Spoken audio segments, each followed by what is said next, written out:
As people are living longer, governments are quietly raising the retirement age. But what if you didn't have to wait for permission to stop working? Financial freedom isn't just about money, it's about mindset.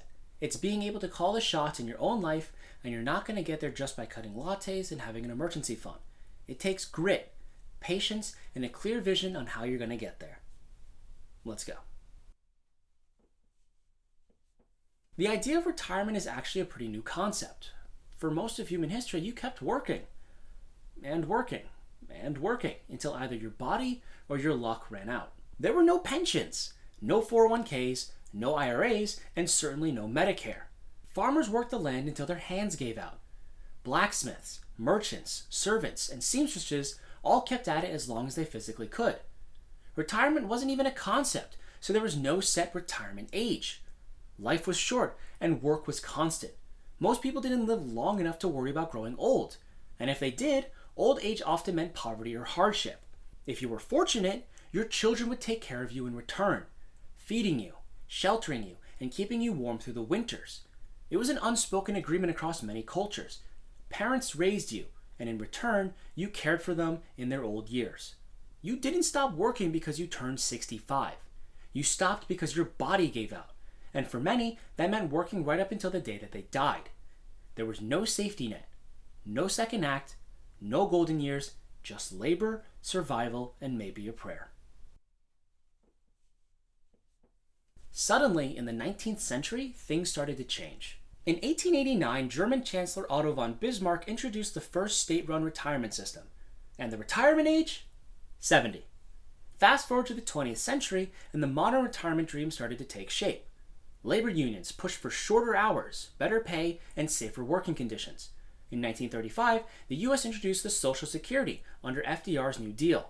In 1965, Medicare was signed into law. Employer pensions became more common, and eventually the 401k arrived in the 1980s. For a while, it worked. You could work 40 years at a stable job, retire at 65, and live modestly off a pension and government benefits. But that deal is breaking down. Pensions are disappearing. Wages are stagnating, and the cost of housing, healthcare, and education are exploding. And quietly, the retirement ages are rising. So what do? You take back control. And that's where financial independence comes in. Unlike traditional retirement, which waits for government set ages, the financial independence movement is about reclaiming control. It means saving and investing enough that your income no longer depends on a paycheck, by doing it on your own terms. The movement began to gain traction in the 2010s. Blogs like Mr. Money Mustache made frugality cool. Books like Your Money or Your Life by f.i.r.e. reframed the way people thought about money. And online communities like Reddit's r/financial independence gave people a place to swap strategies, share wins, and stay motivated. At its core, the math behind financial independence is pretty straightforward. Spend less than you earn, invest the difference, and repeat until your investments cover your living expenses. Some people aim for FIRE, financial independence, retire early. Others just want the option to walk away from work when they're ready, not when someone else says so. Now, like I said earlier, the hardest part is the mindset. It's saying no when a lot of other people will say yes. It's the delayed gratification. Now, you're going to see a lot of your friends upgrade their lifestyle, and it's going to be hard. You're going to live below your means, and you're just going to keep your head down and continue with it. And what is the reward for all of this? Well, it's financial freedom. And it's not someday, it's any day. So how do people actually do it? Well, financial freedom, like I said, it's not a dream, it's a formula, and you don't have to work 100-hour work weeks, have a rich aunt that passes away, or win the lottery. It starts with a mindset shift. I don't have to be rich, I just have to be smart. Step 1, know your numbers. The most common formula used is called the 4% rule. It's based on a well-known study from Trinity University that found that most people can safely withdraw 4% of their investment portfolio each year without running out of money. So if your annual expenses are around $40K, you'd aim for a portfolio of about $1 million. If you only spend $25,000 a year, you might only need $625,000. But the formula is just a starting point. The path to financial independence is paved with 3 core habits. 1, maximize your income. You don't need 6 figures, but increasing your earning potential through job hopping, promotions, or side hustle makes financial independence much faster. 2, minimize your lifestyle inflation. It's tempting to upgrade your car or your apartment with every raise, but financially independent minded people don't scale their lifestyles with their income. They keep expenses flat and bank the difference. And 3, invest wisely. Most people in the financially independent community swear by low-cost index funds. Others say real estate or small businesses. Regardless, the goal is to build income that doesn't rely on bosses or a 9 to 5. You don't need to be perfect. You just need to be consistent. Like we said, spend less than you earn, invest the difference, and repeat. It's simple. It's not easy, but it's powerful. Now that you know the strategy, let's look at different ways to actually reach financial independence. And just so that you're aware, there's not one size fits all solution. To reach financial freedom, there are many different ways, and each one reflects a different personality, risk tolerance, and lifestyle. 1, the super saver. These are high income earners who live like they're still broke. A dual income couple making about $150,000 a year might live just like they're earning $45,000, saving 50 to 70% of their income. That aggressive saving shortens their timeline dramatically, and many of them hit financial independence in their 30s or early 40s, thanks to smart investing and disciplined living. 2, the side hustler. They don't rely on just one paycheck. Instead, they build multiple income streams.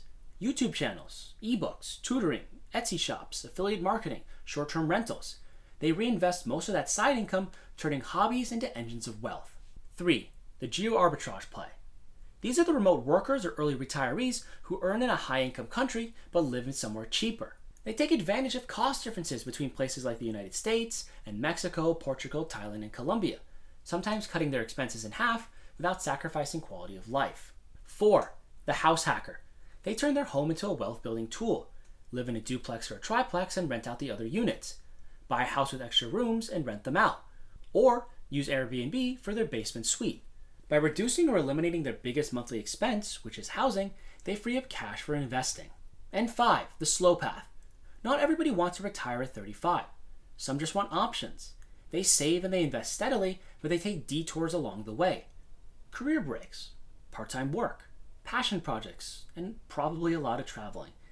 They hit financial independence in their 50s or 60s, but they enjoy freedom much earlier. Even the most disciplined people can stumble.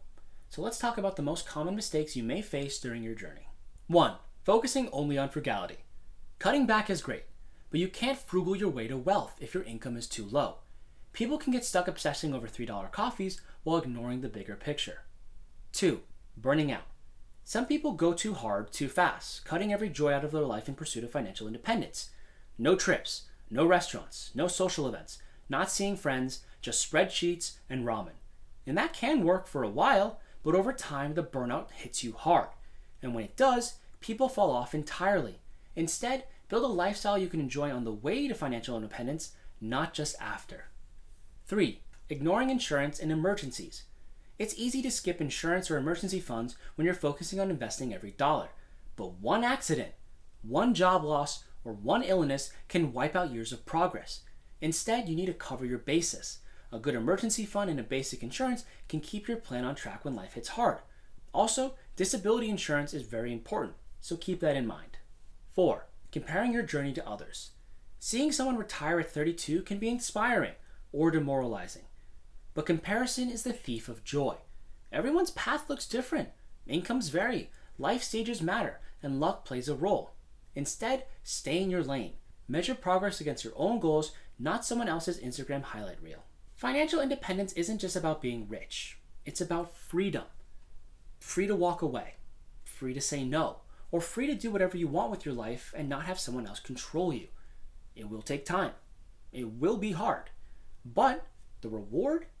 Having control of your own life. Because at the end of the day, the goal is not just to not work anymore, it's to not work out of desperation anymore. And with that, I'm Evan, and thanks for watching. If you liked what you just saw, then click on the video here. Also, if you haven't, like, subscribe, and hit the bell icon so you don't miss any future videos.